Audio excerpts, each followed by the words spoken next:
Hello everybody, my name is Gongomax and welcome back to another episode of Pokemon Cinema Reviews. Today guys, we'll be doing episode 133? Yeah, 133 I think? Or 32, I forgot. Brave Bird versus Sky Attack. I forgot the rest of the title because I like always, I now look these up. Okay then, so let's get started. Alright, so this episode, the episode basically continues on where we left off last episode, where surrounded by some miracle, survived the Z move. And when it did that, the battle basically zooms on, and I will say this, the battle looks good. Like, this is a well-animated fight. I always like the aerial battles. My favorite aerial battle to this day is still the Town of Him and Pheasant fight from the Carlos League, because like how epic and speedy paced that battle was. That fight to me felt like the closest thing Pokemon's gonna get to Dragon Ball Z fights. But here, it felt to me we were watching a Dragon Ball Z fight where it was like Rowlet launched aerial laces, Decidueye launched its laser leaves, basically being like the energy volley that Dragon Ball Z is known for. Decidueye goes for Leaf Blade. They're basically going at it all out, and when they were attacking, Brave Bird and Sky Attack winds up happening. However, in the anime, apparently the anime is now following game logic. Because apparently we weren't following game logic to begin with for this series, or this anime at all. Which, fine, I guess. Like, it kind of, it doesn't bother me, but it's on because it's like last series, someone that had a Sky Attack Pokemon, but the Sky Attack was just a regular attack. So, okay then. So yeah, Brave Bird and Sky Attack collide. Once those two hits collide, both Pokemon on the ground, and when they're both on the ground, the Decidueye gets back up, and when the Decidueye gets back up, they call Ash unable to battle, and so he loses the league, or so we think. Now, before I get on to that moment, I will say this though, my reaction towards this, oddly enough, when I saw this moment, I wasn't sad. And that's sad, because it's like, okay, I was sad, but I wasn't to the degree how I was with Carlos. Here, it was more or less like, I'm disappointed moment. And it was a I'm disappointed moment, because first off, Ash lost here. This would have been easily, I would have hands down said this would have been the worst league ever for his performances, because he made it last series, he made it top 2. Here, he lost in top 8. And at that, not all of his Pokemon didn't even got a chance to shine. Only Pikachu, Meltan, and Rowlet got the chance to fight. None of the other two good ones. So, yeah, it was like, what the hell moment. And then we learned that Nanu actually called the play too soon, not even looking at Rowlet, so Hala comes in, and I actually like how Hala's the one to, like, notice this. I like how Hala's, like, the one, because, like, yeah, he is his grandson's battle, nonetheless, but it shows, like, yo, he doesn't want his grandson to win with technicalities. He wants to win, he wants his grandson to win fair and square, which I can understand. So Hala basically says that Rowlet fell asleep. Yeah. Yes, Bird, that's what you decided to do. Fall asleep in the middle of an important battle. Thank God it's not Kanto, because if it was Kanto, we would have lost here and there. And then everyone would have been mad at you. Not even just talking about Charizard, talking about Squirtle, because that thing fell asleep during the battle. And they caught it and unable to battle, even though it's asleep. Okay then, even though in the Sinnoh League, when Ash's Pokemon got put to sleep, they would still be the fight. They would still be in the fight, because Heracross had sleep talk and Sceptile eventually woke up. Okay, I guess. Alright, fine, whatever. Anyways, once the bird wakes up, I like this face that Ash does. It's like his face is literally us as the audience going like, are you kidding me, Rowlet moment? Because it's like, I still can't believe to this day this happened. Even though the same thing did happen actually during the Hala fight when Ash was battling against Hala where Rowlet fell asleep. So it's like,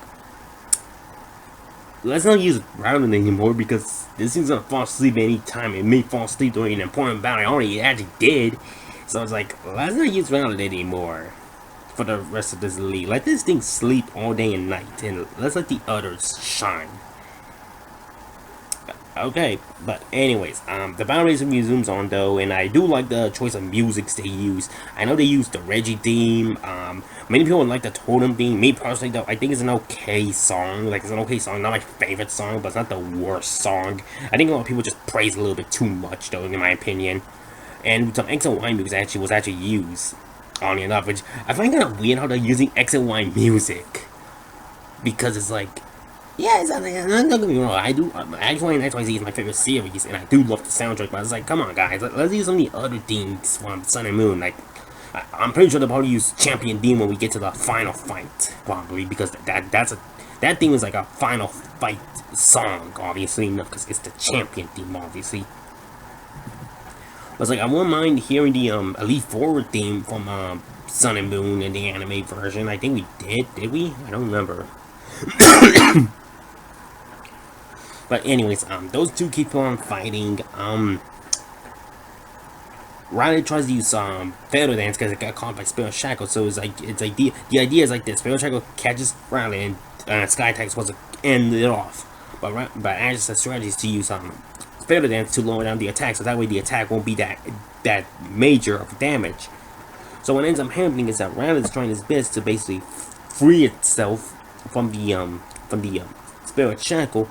And Sky Attack's coming in, and by last second, Rowlet's Feather Dance work, but not the way we think. Rowlet's Feather Dance, what it does is it sheds its skin, or sheds its feathers, and frees itself. Which honestly, I don't really know how to feel about. Well, it's a cool strategy, but I think it would be better off only just traveling Substitute, to be honest. Even though this may be its version of Substitute or whatever the case may be, but I don't know. Anyways, once they went happening, Ryan goes for Brave Bird and finishes off the fight against this HOI and wins the fight. After that, though, we get this little moment with Team Rocket and we wind up seeing Serena. I'm not kidding, we see Serena. Hashtag more shipping. Anyways, after that, though, we wind up cutting to, Keanu softly stuff, and they'll. And I don't really cover the stuff, but anyway, we move on to Hal. Hal's basically walking out of the stadium, or like, yeah, walk in the hallway to the field. He sees Hala. Hala's basically proud of him for a good job he did, and Hal winds up crying because obviously, I actually like how they did this. I like because like in most leagues, when we see the characters, if this is the first league, they take the loss pretty easily. Because it's like they take the loss pretty easily compared to like the other stuff we've seen. Like, I know Ash got destroyed when he lost his first league, although technically that was a BS way to lose. Here, Hal just lost because first stage evolution of his Pokemon beat him, which already is kind of a crappy way to go. But anyways, with that said, though, the battle between Sophocles and Kiawe winds up happening, and they're leaving with this cliffhanger thinking that Sophocles is gonna win it all. When just skip to the feint, just skip to the Vigorful feint. We don't really need to see this fight anymore. I'm really not really that impressed because we got subtitles and summaries and some of the stuff I don't really like personally. But anyways, with that said, though, that's pretty much all the episode. So. Alright, I like the fight. The fight was really well done. It was executed pretty properly. I will say this, though. The anime trolled us here. The anime definitely did troll us in this moment where we thought Ash lost. And I'll skip that, too, because on the day I was going to watch the episode with my friends, I was like going on YouTube on a different account, not my Gongomatsu account, because I knew, because on my Gongomatsu account it's mainly Pokemon, so I knew I was going to get spoiled by that title by the episode. So it was like, I was like, okay, and I better stay off Discord, which by the way we have a personal Discord server, by the way. So yeah, it's like it was like I tried to stay away from media until like I was on a different account, looking up some top 10s on like other topics, and then I see a recommendation and I see worst league ever, Alola League, and I see Ash versus Hal, and I'm like, don't tell me he lost, didn't he? and that's why I got my bad omens. And then this episode proved that, but winds up being a troll. So it's like the anime trollers here. They trolled just not the old fans, but the new fans. The old fans because it's like wow, he lost again, and the new fans are all like, whoa, he lost moment. So here it's like to a veteran like me, it hit me because it's like it didn't even hit me that real. That's the issue. It's like he lost, but I didn't rage at all. I was disappointed, but I didn't flat out rage and scream on the top of my lungs, no, like the Cardinals League. But I think the reason because of that is because the Cardinals League, it was Ash's closest time he ever made it to winning a league. Here, it's like, we're so used to seeing him making a top 8. I guess it was supposed to be like, oh well, whatever moment.